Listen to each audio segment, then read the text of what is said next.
touch up some stuff. So here guys, on the front, like on the beginning, when I'm setting this up, try to reach high in your shin. So open room, really get yourself close to the leg. If I keep my shoulders far, I might be able to reach for my shin, but I'm not gonna have the tension I need. Why? Because the crook of my arm's not gonna be behind. So the only way I'm gonna get it in as deep as I can is by bringing myself into it. And also, staying like close to my knee, close to my leg, brings me a lot on my side. And being on your side, like right now on the left, with the right as well later on, is crucial. When I get him over, when I pull his foot off the ground, open him up and have him drop. His whole goal, like his whole defense now, is based off on getting his foot back on the ground. So it doesn't matter if it's in the beginning, when I'm like keeping him there, or if it's on the transition.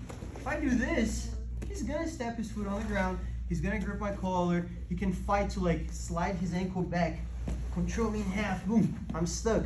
He can try to put his knee over me like this, back step over, I'm screwed. So the whole time I'm here, once I got his leg off the ground, it won't come back anymore. So not only stay on my side, but you use your foot, like your foot regulates him. Like you can extend it to push him a little further out and bring yourself out as well. But staying, and it also helps you stay on your side. If you bend your leg a lot, naturally square yourself up, flex yourself out. So when you extend your leg a little more, it might make it easier for you to stay on your side, keeping his leg off, okay?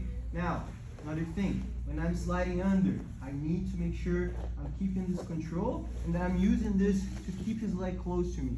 If I extend him, I'm gonna end up losing. So the whole time, I'm trying to keep him close. That's also why like I use this hand, I can use this grip to keep his leg in control, just to have it drop, all right? Just to have it like drop on my body. So now it's easy for me to set it up. As I'm setting it up, staying on my side, also gives me a better angle for me to have my elbow tucked right on his Achilles and have my hand shallow. One thing I didn't mention, but it's crucial. Can you guys come on this side here? Just watch my hand.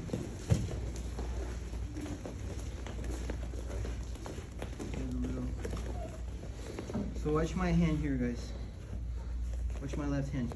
When I grip, okay? So I want to bring myself in and grip.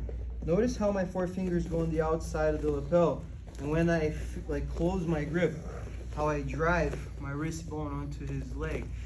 It's small, but if I, like my arm has a flat surface on top of it, and it has two sharp like surfaces. So when I grip, it's very easy for me to relax, and look, I have like the top of my forearm there. I could finish it depending, but if I turn, that's what I meant by turning my thumb towards like my face here.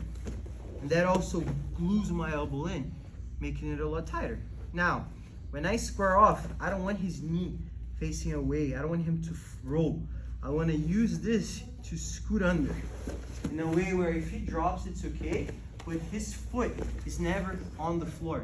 If I relax here and I don't use this foot to like lift his leg up and his foot steps, he's gonna put weight there. So I want to go from being on my side where his foot is off the ground to going square where his foot stays off the ground as well, and I can use this foot not only to step down and lift myself up to finish, but to keep him away from me and gripping my collar and defend the finish.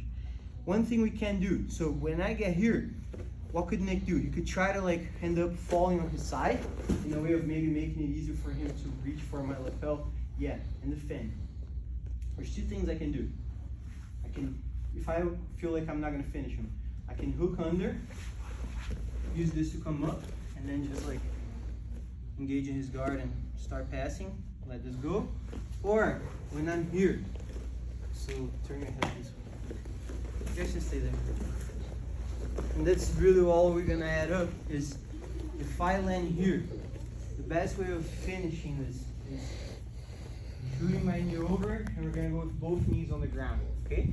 So I'm gonna turn, my shoulders are gonna face the mat, my hand's gonna go on the floor, my foot stays on the hip, but notice how much I have to open my left knee.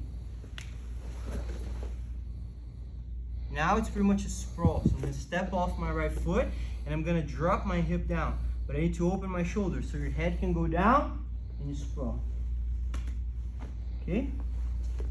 So again, I got him here. If as I'm finishing he falls, I can follow, and I like to drop my head because it lowers my hip more. And if he tries to reach for my lapel, I step on him with my right leg, keeping him away from me. And even if I'm here, I've tried to finish. Let's say like I have a loose grip. I can always hook the inside of his leg, drive him down, and come up from that position. But if I'm just down here, it's even easier to just kick it, follow, and come in with one knee in between. I'll let him close my guard and engage into this. Okay, so we can practice a little more. It's pretty much the same thing, just adding. Now, towards the end, the person on top follows, turn, drop on your hip. Then whoever was attacking can practice like finishing from both knees, and also coming on top using the hook.